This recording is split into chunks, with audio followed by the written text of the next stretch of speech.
Hi ladies, my name is Alicia. If you're new here, welcome back to my channel. So today I want to give you 3 reasons why you are eating less, but you are not losing weight. Now, first of all, I know how frustrating this must be. I definitely experienced this during my fitness journey, so I would love to support you and make sure that you're able to get yourself back on track. So, my first point, it could be that you're eating too little calories, right? Now, I know during the earlier stages of my fitness journey, I was super desperate to lean out, lose weight. So if that meant I had to cut calories down, cut down 500 calories abruptly a day, I would do that.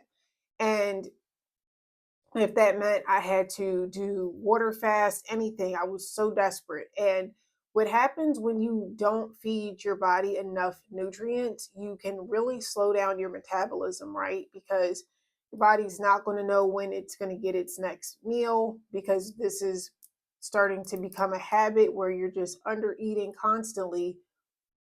So now it's like, okay, well, we're going to have to store some of this fat because we were going to need energy later, right?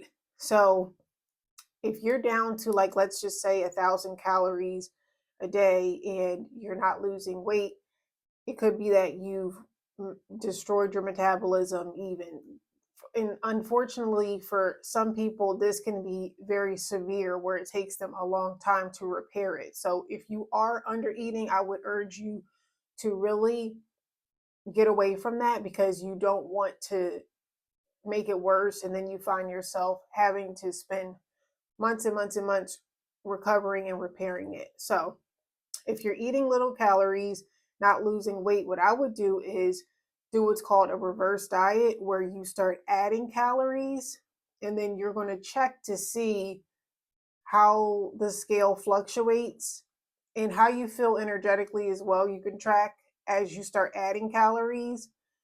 If you start to feel really good and the scale's not moving, then add a little bit more. So you could add 200 calories, do that for a week or two, see how you feel, see if the scale is moving, haven't gained any weight, okay, add 200 more calories.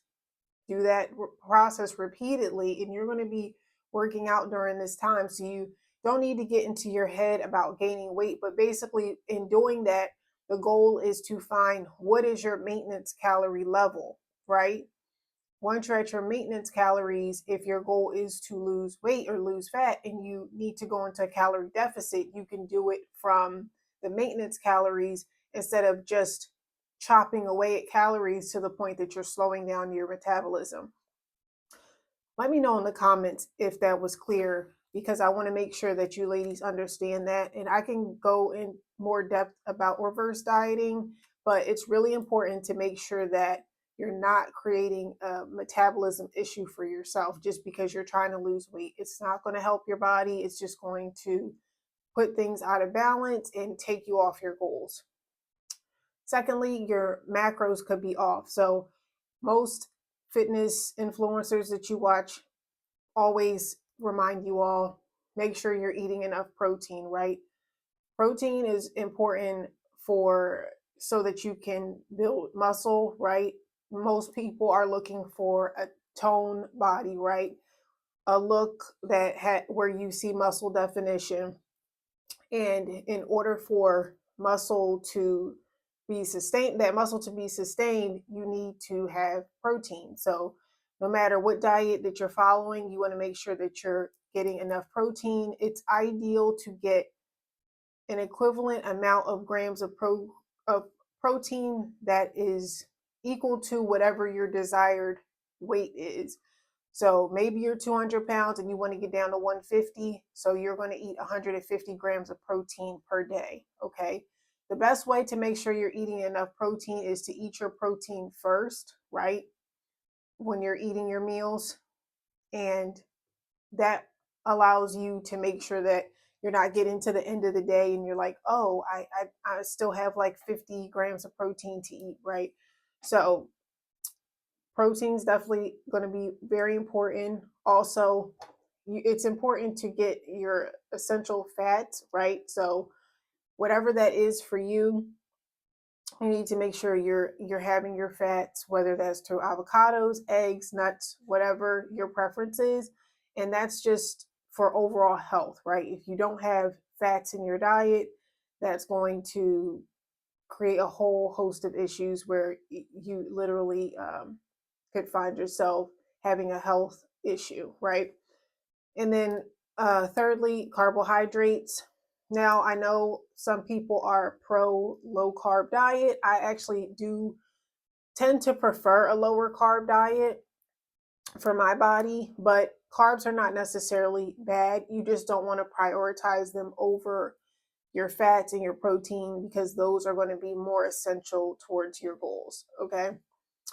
Now, the third tip is going to be overtraining. Now, this is a huge one, something I'm really excited to talk about, more so because this is something I really had to work on with myself in my fitness journey. A lot of the time, we think that, if we train as hard as we can, we have to be dripping in sweat. We need to work out for an hour and a half. We need to be limping out the gym, right? We really need to beat our body up to see results. And actually, that can prevent you from getting the results that you desire, right? Because instead of your body building muscle the way that you want it to, it's spending a lot of time recovering from basically going to war, right? And that's why overtraining can be very problematic. You're better off with having a workout where you're doing your compound movements. You have a training schedule that you're following, you're hitting your muscle groups that you need to hit.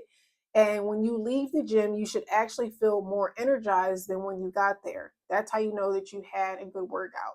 You don't need to leave the gym feeling like crap to think, oh, this was a good job. And I even realized this with my son because I would work out, beat the crap out of myself, and then after my workout, I would come to interact with him, and he would want to run around, go to the playground, and I would be burnt, right? Like I cannot even lift this boy up to put him on the swing because my upper body is just in so much pain, and that's not necessary to get the results that you're looking for. Okay.